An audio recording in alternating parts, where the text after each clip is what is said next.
Reckless status spending is what keeps people distressed for years, right? And a vehicle should take you places, but too often it becomes the reason why you can't go anywhere financially.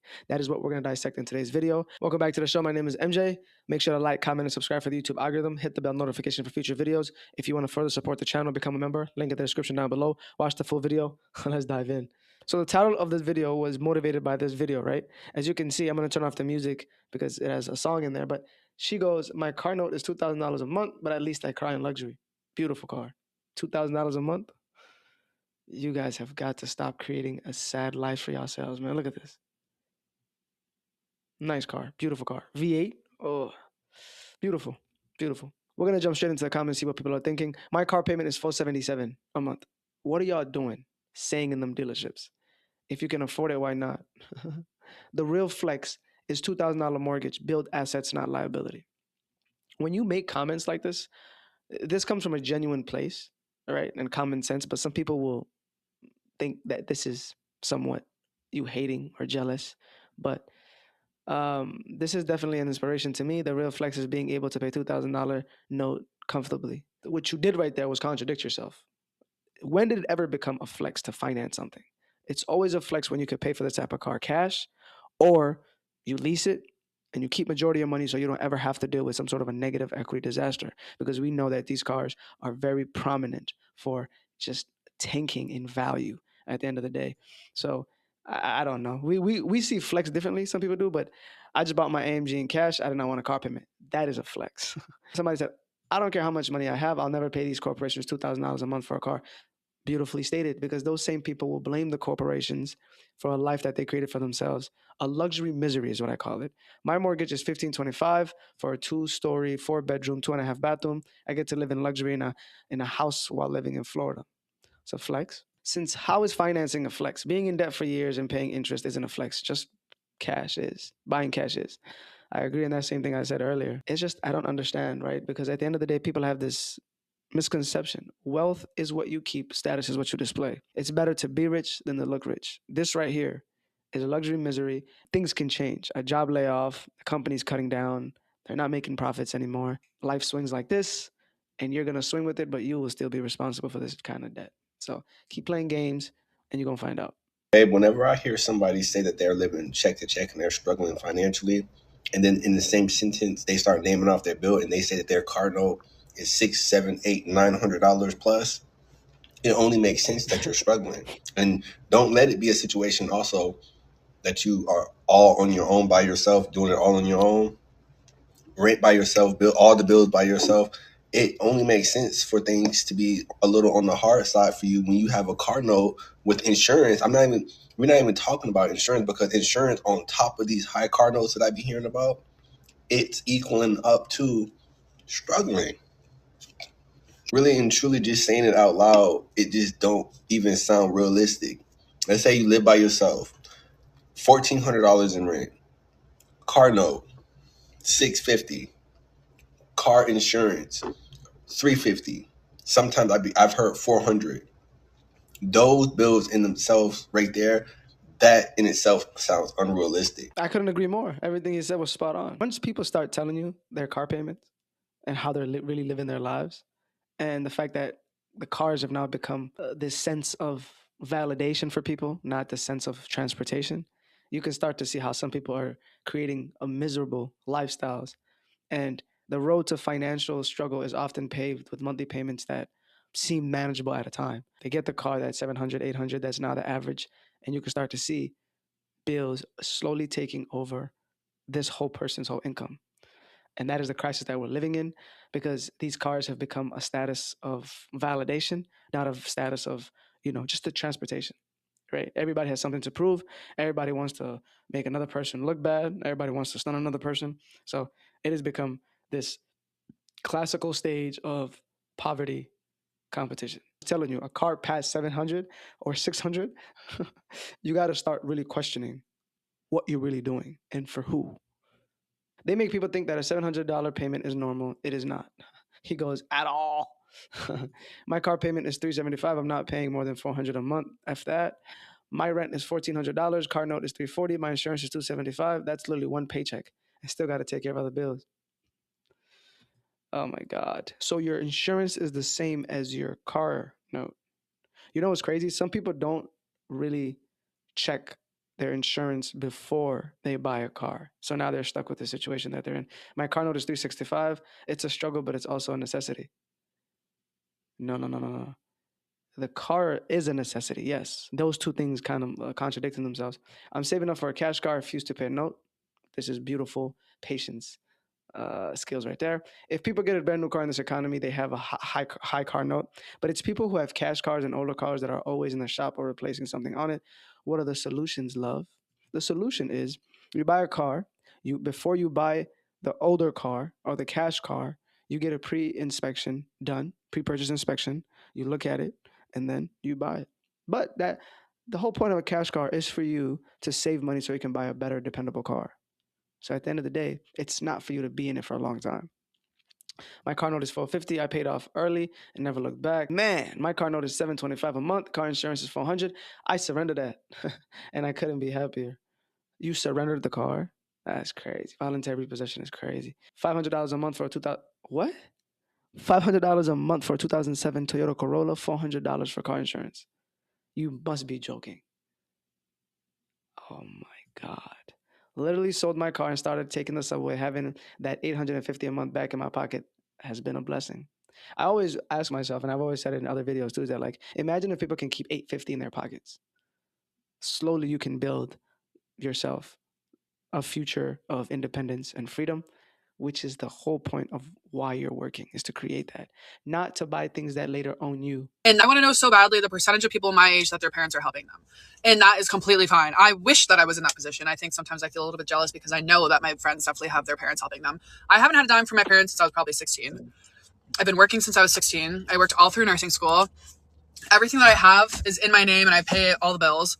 My rent, I live alone. And I don't say this in like a flexing way. I know what I do for work.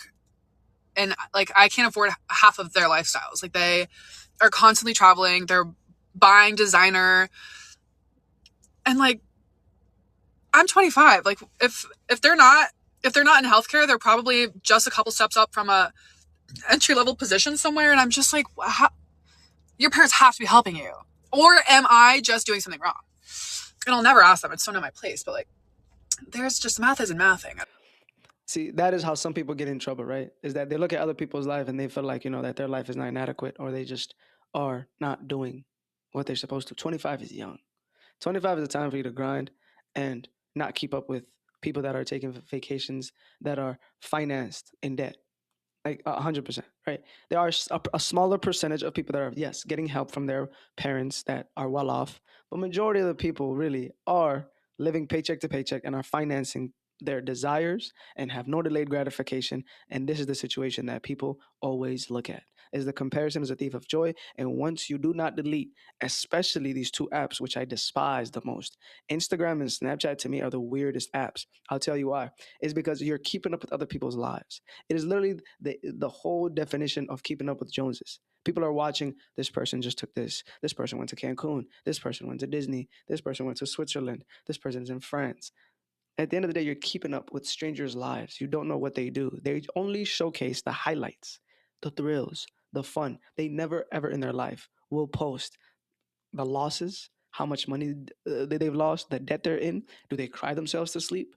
Are they miserable to a point where they're just functioning and literally just performing online? You never know. And that's what I always say, and I tell my wife, it's better for you to look in the mirror than to look out the window, because you need to focus on the person that's in front of you, and that's you. When you look into that mirror, your life, 25 is young. You can get your life together. You're in healthcare. Save up, get rid of bad debt. If you have to move in with your parents and you pay a little bit of the bills for them, and you guys get together, group economics is important. Fastest way to stay in middle class is to spend every raise proving you got one. Not gonna lie, the biggest regret I have right now in life is having a car payment.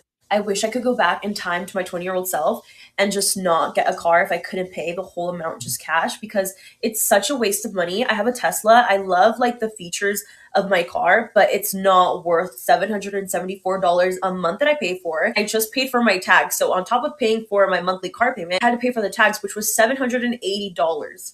That is just like ridiculous. And sometimes when I'm laying down at night and I really put things into perspective, I'm just like, when I die one day, I'm not gonna have that car sitting in that grave with me. Like, all of that money to waste just for one day, it to not even be mine anymore. I do not need to spend that much money on a stupid car. Now that I'm older, I feel like cars are the biggest waste of money. I really want to like low key get rid of my car and just buy a car cash, and like I just don't care anymore to have a car payment. I hate it so much. If you're looking to get a car, honestly, if you can't pay it cash, then don't get a car. It's not worth it. I promise it's not worth it. Most people know the right thing to do, but when ego and trying to, prove that you make some sort of a money, or you feel like you're missing out, or you're dealing with FOMO, right? You will make decisions like this, and it will cost you $700 a month of strict consistency. Doesn't matter if you're sick, tired, broke, you lose a job, you lose a friend, you lose your mother, you don't even have enough time to mourn. That's why putting yourself in situations like this is is not just damaging, but it's also destructive to just any mental peace or any future freedom or financial stability. People think about what they have to do the night before the morning. They have to go to work and work those many hours to afford the things that really own them. And it's these car payments. An affordable car payment is understandable. Cash cars, even better if you have it. But you can't get to a cash car if you can't even save anything. So these things are a trap designed to keep you broke forever. Just because you were never taught how to use a credit card correctly doesn't mean that they're bad. So here's exactly how to use a credit card, how to avoid debt, and how you can actually earn free money for using these cards the right way. First things first, you need to be treating your credit card like it's a debit card. So meaning that you do not spend, if the money's not in your bank account, you're not spending that money, okay? You're not acting like it's free money and just swiping the card whenever. And any money that you do spend, you're going to pay that off in full every single month so that you can't avoid interest and you can't avoid debt. Also, you want to make sure that you're keeping your utilization low. So basically what that means is if you have, let's say, a $5,000 credit limit, you don't want to spend more than like $1,500 before you pay it off. So like spend less than 30% of your limit, because even if you do pay it off in full, a maxed out credit card never looks good. And if anything, you just want to wait till you can like up that limit so you can put more purchases on the credit card. This is literally how I'm able to put pretty much all of my purchases on my credit cards. One, because I have 5 of them, and 2, because I up my credit limit on, I need to make sure I'm not flashing any numbers here. I up my credit limit on pretty much all of them. So I put all of my purchases on there so that I can get the most amount of points back possible. Because when you do this consistently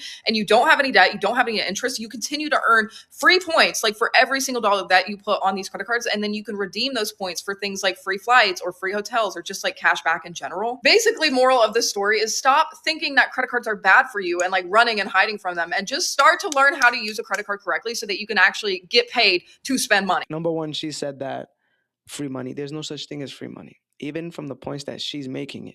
Do you know who pays for those points? The people that pay for those points are the people that are struggling and cannot make their payments in full and are doing minimum payments. So the interest rates that are being charged for those people and the interest that are occurring on those people is what is paid for other people's trips and everything, right? Again, it's pretty sad because you get punished for not being responsible, but it's also a double-edged sword because at the end of the day, you will cut yourself and you will bleed on yourself very, very drastically, very quick. The cost of living is high as hell nowadays. So some people will subsidize what they don't make already into the credit cards. And that is how the debt snowball starts for some people. Credit card companies have learned that people will spend more on a card than with their own money cash wise. So at the end of the day, if I have $500 in my debit, I'm not going to spend that. And they've also tricked people to think that, oh, it's much safer for you to just use a credit card rather than a debit card.